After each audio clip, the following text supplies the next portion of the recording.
I think it's time we blow this scene. Get everybody in the stuff together. Okay, 3, 2, 1, let's jam.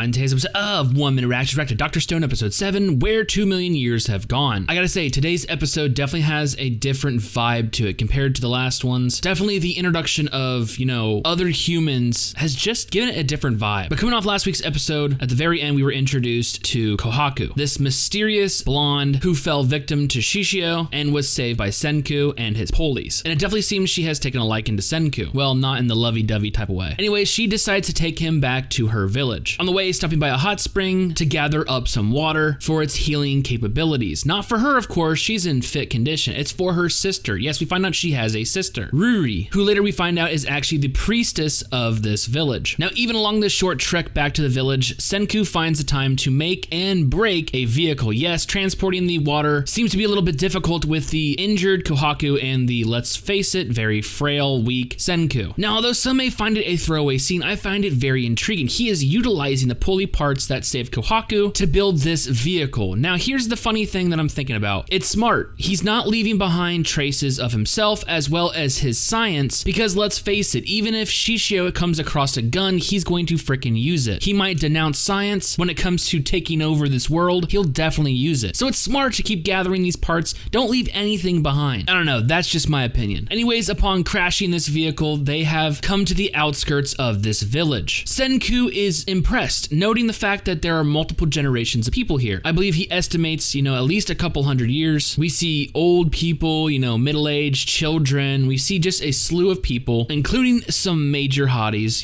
just talking on some rocks by the ocean, just like a couple of mermaids. But it does bring up an intriguing question. How long have these people existed? How long has the village been here? But before we can really get into any of that type of information, Senku is attacked. Yes, Kinro and Jinro, two members of the village, are standing in front of Senku with spears. Luckily, Kohaku is there to stop their attack. This village has a strict no outsider policy. They even state the only outsiders there should be are the ones banished from this village. We all know that there's no outside people. Well, Senku is proven this because, hey, look at me. Have you ever seen me before? Therefore, I am a new person outside of this village. But obviously, they don't have that logical thinking. And it shows that in the next scene where Senku is both able to distract and scare them with soap bubbles, leading to Senku's decree. If this is the level you're at, taking over this village will be easy. And this is where we get introduced to a very interesting character, Chrome. Yes, this mysterious character proclaims to be a sorcerer. Sorcery? Does this world have magic? I think not. And this actually brings up a hilarious point that I remember watching in, I believe it was the last season of Flash. It's called Clark's Third Law. Any sufficient advanced technology is indistinguishable from magic. It seems human comprehension is just not able to, absorb this type of information. Even though Senku is talking to Chrome and explaining everything as they have this little sorcerer on science battle, explaining to Chrome that his rainbow bridge is merely him adding different chemicals to fire, calling a fire reaction test. Salt, copper, sulfur. Senku is impressed that he is able to collect these materials, but at the same time he's denouncing the fact that it's not sorcery, it's science. Leading to round 2 of their duel, where Chrome summons the power of lightning itself in a little static shock on Ginro. Obviously, Senku is able to multiply this action by, instead of using his hands, using his leather flag, electrocuting Chrome as well as giving him a nice fro in the meanwhile. The third and final round is a battle of arithmetics, and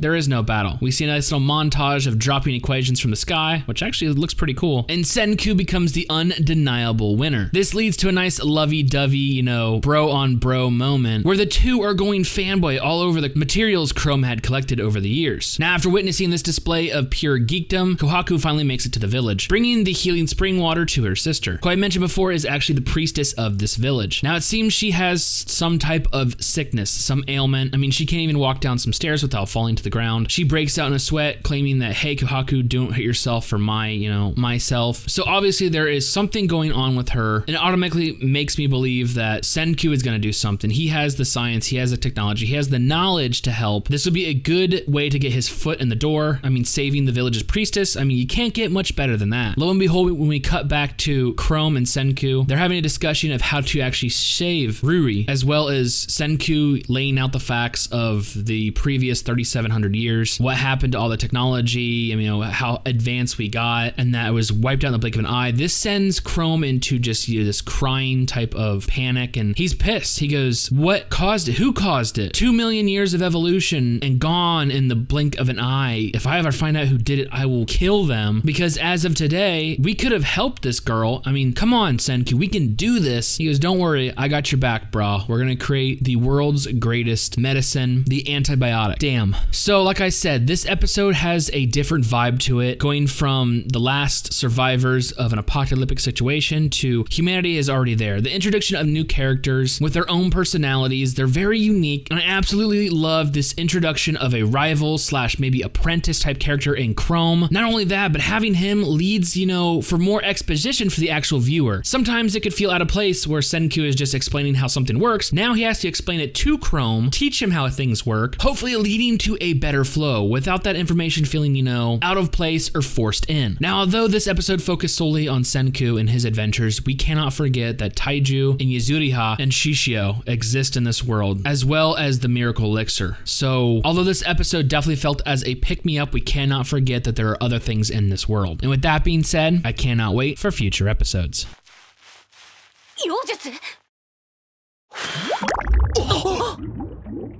この怪しげな空飛ぶマガタマははあ、そのレベルね。